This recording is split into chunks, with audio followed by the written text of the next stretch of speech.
Jadi yang akan kita bahas sekarang ini yaitu software GIS, di mana software ini merupakan salah satu software open source yang sangat dan paling digemari oleh beberapa geografer untuk mengolah data GIS dan melakukan analisis spasial.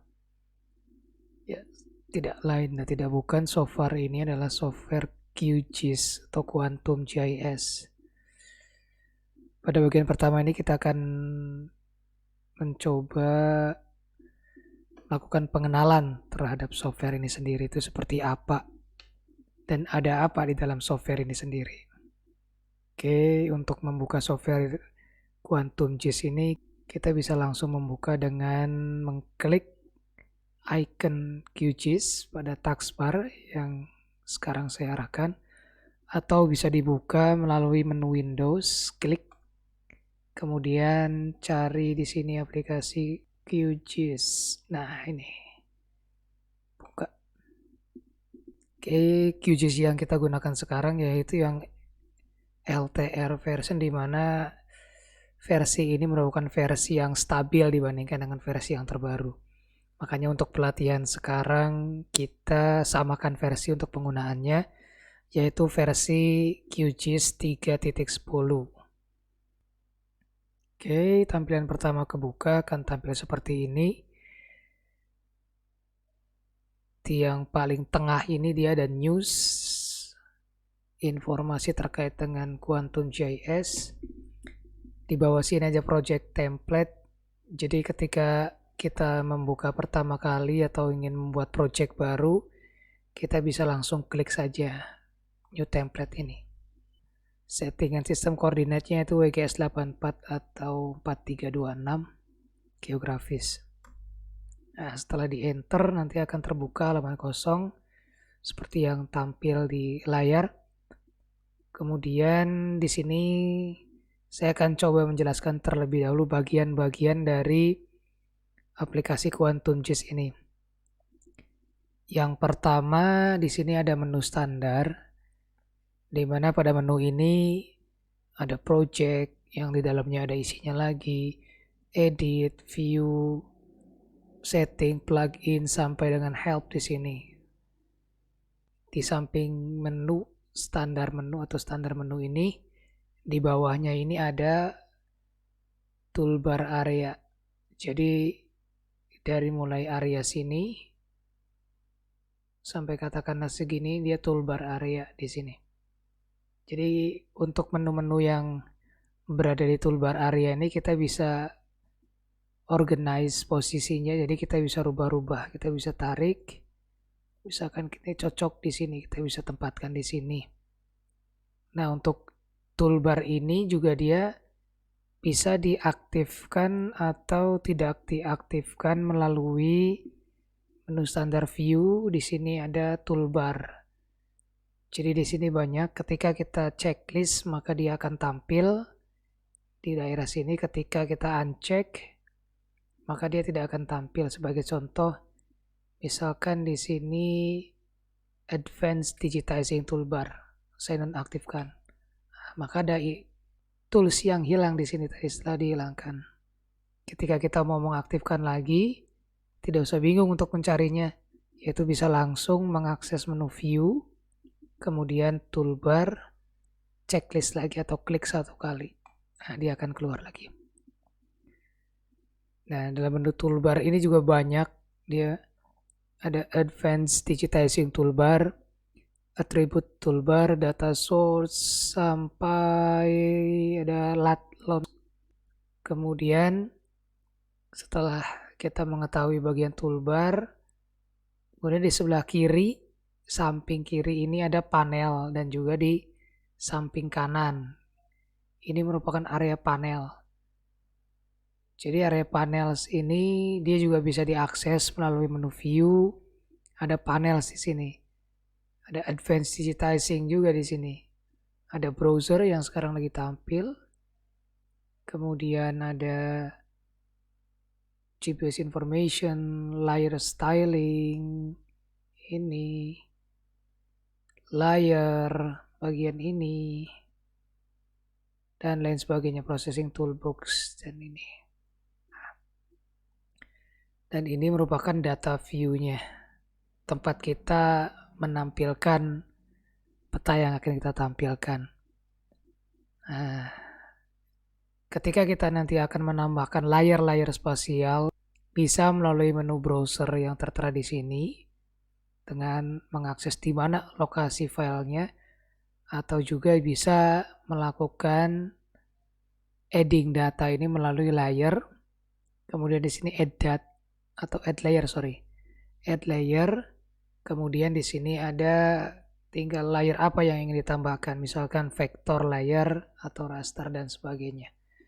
Sebagai contoh kita akan coba menambahkan vektor layer di sini. Di sini juga ada shortcut-nya, jadi tanpa mengakses menu layer ini kita bisa langsung tekan Ctrl Shift plus V. Nanti dia akan langsung keluar menu menambahkan layer vektor. Oke, kita coba tambahkan. Klik pada bagian vektor. Kemudian di sini ada source type-nya file. Nah, kita klik pada bagian titik 3 ini browse.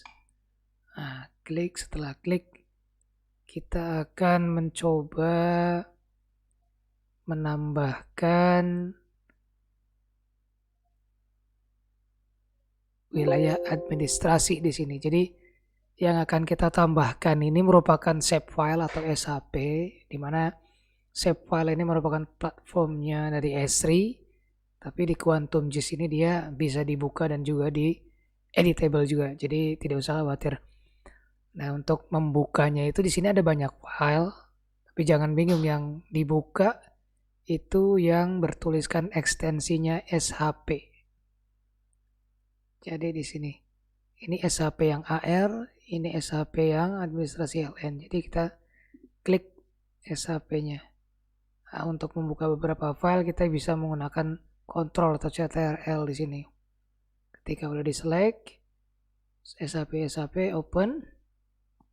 Kemudian klik bagian add. Nah, dia nanti akan menambahkan di sini SHP, polygon, polyline, dan point. Posisinya ini harus diorganize lagi karena untuk polygon itu kan seharusnya berada di bawah titik dan garis. Maka kita bisa drag and drop di sini. Oke, pindah, maka garisnya akan tampil. Toponimi. Oke, setelah kita menampilkan, lalu di sini bagaimana cara kita melihat atribut atau isi dari data spasial, misalkan administrasi AR. Untuk melihat atribut tabelnya, kita bisa langsung mengakses dengan klik kanan pada layar yang akan kita buka atribut tabelnya. Kemudian pilih Open Attribute Table. Nah, jadi di sini nanti akan tampil atribut tabelnya. Oke. Di sini terdapat 6 feature di sini. Yang pertama, kedua, ketiga, keempat, kelima, dan keenam. Oke.